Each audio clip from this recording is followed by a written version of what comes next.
We'll do the XQC thing.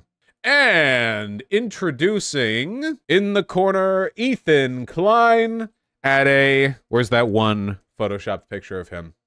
At an earth-shattering 372 pounds, 5'2", the bear... You push the fair use value, or apparently you don't even care about fair use at all. And I don't want to put words on your mouth, so you can correct me where I'm wrong. But you seem to not care about it, or at least you push it as far as it can go. So you seem like the right person to talk about it with.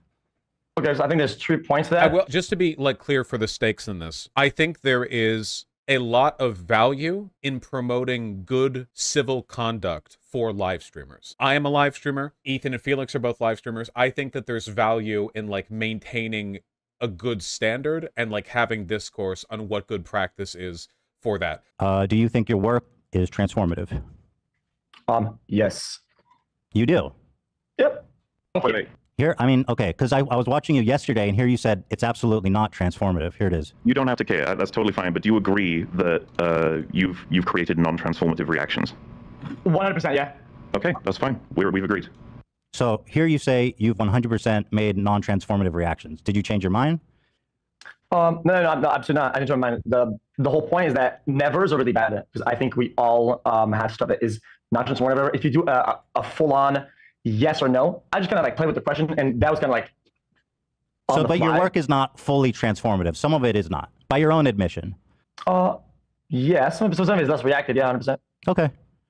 So in that regard, do you care at all about IP or copyright, or the fact that it's illegal? Does that matter? That it might be illegal, does that matter to you? No. It doesn't matter. Well, if flat Based anti-copyright leftist, we've got him. We've got him, boys. Big corpo shill Ethan Klein, BTFO'd by Chad anti-IP law. Felix, I get a lot of this discourse in my community, by the way, for whether or not intellectual property law should or should not exist. The answer is, and I'm correct to this, so if you ever have this discourse, just don't, because I'll give you the... you don't need to think from first principle. Don't think. I'll tell you what's right. Never think. IP law in the current system has to exist to some extent, because if it didn't, the only people who would benefit would be corporations, because corporations control an oligarchy, or not really a monopoly, but a plutocracy or whatever, not only on the creation of media, but also the dissemination. So they could take any idea they want and then control the platforms through which they distributed their versions of those ideas, and you would get nothing. You would have nothing to protect your ideas. So that's not good. Some degree of IP law is necessary. And likewise, I agree with the idea behind the DMCA protections, the idea that platforms like YouTube can't be sued for having copyright content as long as they make a good faith effort to remove copyright content from their platform. That's what the DMCA laws are. However, their current implementation is fucking bananas. So yeah, work could be done there. I'll show this. Well, this is important because what you say, the commentary does matter. Because before you finish, let me go. So you're about to prove me right. I said I do non-transformative dog shit. And you're about to show me non-transformative dog shit. Okay, fair. So I don't have to show it to you. I mean, you'll go clap me because I just said I did that. Okay. That's like saying I'm white and I'm on camera. Well, you said that. Well, hold on. You're French for one. He gets increasingly belligerent as this goes on. I only know that because I saw a clip from later in the debate, which is truly wild. A rhetorical strategy for which I would have no defense if I encountered it. So this is one of the other things. One of the reasons I wanted to say this, because xQc is a massive belligerent child, who can't take criticism. You say he's sitting there for 40 seconds without talking. Mm-hmm. That's one of your major concerns or criticism. It's why it's highlighted so much in the video. That's a big hit you can do at me. And I'm going to show examples of you multiple times where you go not only 40 seconds, you go 2 minutes without talking. So then, right. I don't have to argue against you. You have to argue against yourself because these are your own words. Well, you have to watch your own video. So here's what I'll say about that. You're right, because the 40-second thing is not a good analysis. That wasn't a good thing I said, because when you're considering fair use, you consider it in the totality of it. Take it back. No, you still are a content thief, in my opinion. Take it back. No, why would I take it back? What? Because if you're going to reel it back and say, I just said that wasn't a good analytical point. I still think you're a content thief. Okay, but so take back what you said then. Why? I believe it. I know I am. I apologize for the 40-second thing. I don't think it was a good analysis. Okay. You want to go with the other comments that you made or not? Huh? Want to go with the other comments that you made or not? Which comment? We could go through all of them because you're wrong. You're wrong across the board. So, every behavior you call me out on, you have done. One thing that I'm curious about is why is Felix so defensive here? So Felix gives me the impression of somebody who has more money than God and doesn't care anymore. So it's very strange to me that he seems legitimately upset by this, especially because, you know, as massive as Ethan Klein is, I'm pretty sure that Felix is larger by a good amount, too. So I don't know if it's literally, like, is it actually just like a really hyper-fragile ego? Because from an incentive standpoint, I feel like he could have easily just shrugged and gone, haters gonna hate, and then kept doing whatever he wants. Yeah, it's wild. Somebody earlier, I didn't see who said that nobody's told him no before. That's kind of true. Like, obviously people have disagreed with him before, like that happens to everyone. But there has been like a pretty massive push against his behavior lately, and it's possible that he's just kind of sweating under the heat. But his audience is, let's be fair, mostly half-wits and children. They're not going to be moved by this. He's not materially threatened. Well, it's not like going in a store and sticking somebody up. Fair use is interpreted by a judge or jury. So is it thief or is it not thief? Because the way I see it, the way you do it, I think is theft. He was accusing Ethan of engaging in semantics earlier, man. Jesus Christ. Haven't you talked to xQc back when you were Irish laddie? Yeah, okay. This is actually like one of the most embarrassing things I ever did in the context of my career, and nobody mentions it because nobody remembers it. But I'll air it because I hide from nothing. Back before, I think I even became a streamer. I think this was before I even had the channel, or maybe I was still going by Irish Laddie at the time, like colloquially in Destiny's community. I was on a group call with Destiny and xQc. If I had a channel by that point, I would have plugged it for sure, but I was in a call with them. I don't remember why or how exactly, but I'd heard from a friend of mine, because I was in university, so I'd heard from a uni friend of mine that xQc was homophobic. I don't actually know if he is. I don't remember what the evidence for him being homophobic was at the time. Or anything. Like, I don't remember any of the context associated with this, but I remember being told he was homophobic. So I was trying to get his goat by being, like, flippantly gay or like coquettish to him or whatever. Like, oh, isn't that nice, xQc? Or something like that. In a way that in retrospect was definitely, like, pretty cringe. Not sexual. I don't think it's sexual harassment, but definitely, like, cringe or, like, weird or whatever. And it was definitely, like, it didn't bear out in anything. Like, it didn't lead to anything. It was just me being weird. But I've always felt like, man, in retrospect, I should have just, like, called him a dumbass. Could have done more with that. There were more effective axes of engagement there for sure. And quite honestly, when it comes to small creators, I have never had any pushback, right? So no victims in that case. Okay, that's perfect. Okay, if you are a small content creator, publicly complaining about xQc watching your video is suicide. Because all of his 12-year-old fans are going to swarm you, saying, bro, one of the biggest streamers in the world watched your video and you're mad? And, like, meanwhile, like, you got nothing from it, of course. Like, it's not like xQc fans ran over to check out your channel. They're just watching him watch 27 videos a day. But they're gonna race over to you and make your life hell. And I've seen stuff like this happen before, not just with, like, xQc's community, but, like, just in general. Fans of large content creators, especially when they have a young audience, get hyper defensive and will attack people for criticizing them in any way, no matter how valid the criticisms are. You're not creating anything big for anyone. You're just taking attention and views for yourself, and you don't give a fuck about the consequences of that. It's not your decision to make that for other people's property. You sound like watch out! You sound like Robin Hood or something. Are you like some sort of? Hey, Felix, do good things. Take responsibility for your action. What are you, some kind of superhero? Oh, you're like whoa, bro, you're like Robin Hood. What the fuck do you mean? It's incredible how even for somebody as childish as xQc, he's still internally replicating the logic of the robber baron, where somebody's like, hey, you extremely powerful man, can you not stomp on the people beneath you? And he's like, huh, what are you, some kind of vagabond? Are you a highwayman? You're robbing me. You give it to the poor, is that it? Like, it's okay.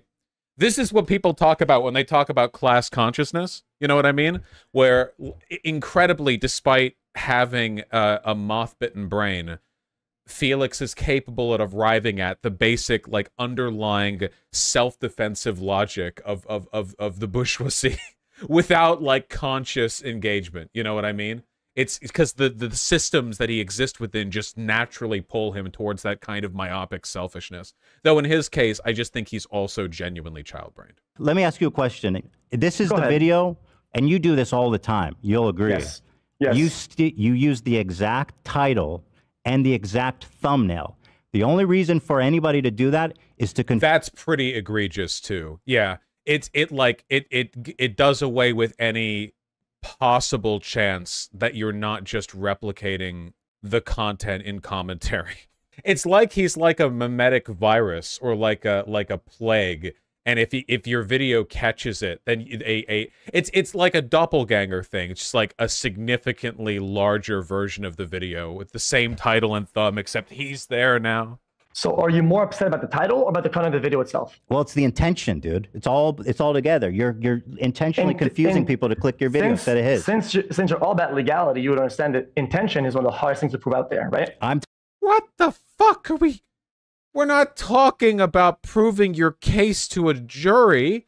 We're talking about the obvious logic of replicating thumbnails and titles. What? Also, it's not like xQc uploads these videos, his editors do. But he, of course, controls his editors, so that doesn't absolve him of responsibility. It just means that his intent isn't the relevant one. Why can't you debate people like this? Well, as we're going to see later on in this debate, xQc does have rhetorical tactics up his sleeve for which I would have no answer. And I have a literal fucking message from the guy you stole from. It's not an assumption. It's literally a fact. Okay, so the whole reason why this debate was in the first place is that people were finding victims that didn't exist. They're saying, oh, this is a problem for people. Okay. So you found a person who doesn't like it. Yes. And there's multiple ways out. Actually, he even specifically named you as the problem. He said the other people actually clouded me up, where xQc completely stole my shit, added no valuable commentary, and then stole my views. That's specifically what he said, actually. Okay. So the guy's a problem, and instead of reaching out in any way, shape, or form, he waited for you, the savior of the earth, to come in and just Robin Hood it and just be, guys, I got you, bro. Why? Why? Do you really not understand the concept that small creators wouldn't want to start shit with xQc, one of the biggest, with the craziest fan base in the world? Like, is that really a foreign idea to you, that they wouldn't want to deal with this power dynamic? Like, you would crush them if you said anything. Your fans would harass them into oblivion. That's too foreign for you to understand? So this guy, 400K subscribers, big YouTube videos, small creators that's about to fucking die from something. Ethan is here to save the day. This person will now be able to. Dude, he's so fucking pathetic, dude. Holy shit. How can you, like, this is the reactive instinct of people with incredibly fragile egos. It's that if you're ever better than them, or if you ever criticize their behavior, they basically just go, oh, because you're so perfect, huh? Look at you, Mr. Perfect, Mr. Klein, Mr. Perfect Klein, coming in here like Robin Hood. I don't like following his logic, it hurts. He's not making logical arguments. It's purely like an emotional thing, right? It's like a reflexive defend the ego kind of thing, and that's it. Like, there's no, yeah. Vaush, this might be tangentially related to this, but I'm autistic and I know you're in my chat, and I had a strong desire to be moral and reasonable. Then I used to believe every other person was always honest with their arguments, and this guy reminds me of the horrible people I constantly wanted to talk to in good faith. People like xQc right now fucking ruin my brain. Yeah, actually, engaging with people like xQc are actually a really great reminder for like a hard pill to swallow, like a really rough one, which is that a lot of people just do not give a shit and will say literally anything, and your engagement with them, like the goal of arguing with xQc is secondarily to prove him wrong and primarily to make him look a fool, because it's not as that, like, it's like playing chess with a pigeon. The goal of playing chess with a pigeon is secondarily to win the game and primarily to get the fucking pigeon off your board. When you are on the high road, it is a thin fucking road when on the high road, okay? Because you have to be really tight with what you do, the things that you say, and how you act, right? I think he's doing fine. He's live every day for hours. Please, I'm talking to Ethan, or you, don't interrupt me. Okay. I feel like on a fundamental level, a big problem here is xQc probably isn't a very happy person and doesn't take much pride in his work. Like, he's extremely wealthy. He has enough wealth that he could, like, influence elections. That, like, to talk about the level of money that he has, it goes beyond, oh, he could afford a nice house and 3 cars, and to, like, he's like an institutional force potentially with the amount of money that he has. But he's content, or not even content really, to just sit there and react to YouTube videos that he's given. And I feel like it's indicative primarily of kind of depression, you know? But rather than be constructive with it and try to, like, grow or find what would make him happy or to take control of his life or whatever, he just sort of sits there and with a degree of self-awareness does the absolute minimum, but still has the, I guess, ego to get mad when people call him out in it. He's not doing great, man. Like, it's just indicative of a deep sadness. And I don't think money makes a person happy, but money does give people the resources and time that they might need to find happiness. And that is still meaningful. He could do literally anything in the world. He could do literally anything in the world with the money that he already has. I don't think he is aware of the idea that it's possible to do more than this. Frankly, I think you know you're wrong, and I think you don't care that you're wrong because it benefits you greatly. You make a lot of money. You don't want to change what you do. And here's another thing. You're not going to be able to make 12 hours of content for Kick, who paid you $100 million, if you can't steal other people's content. Because if you don't, what the fuck are you going to do all day? Sit there and gamble? Nobody's going to watch that shit. People would probably watch that shit. I have no idea why people watch gambling streams. Like, that is something for which I have... It's not only, like, I don't get it. It's like I can't even arrive at an understanding. It makes no sense to me. I don't know. Mental illness, yeah? Can we talk like adults now or not? I think this conversation has kind of been exhausted. People would rather watch me full screen cam do the fucking worm than watch your prime. Bro, watch your do prime it for content. a week. Do a week of no reaction content and see how many fucking views you get. Oh, he's crying in the corner. Oh, okay, sure.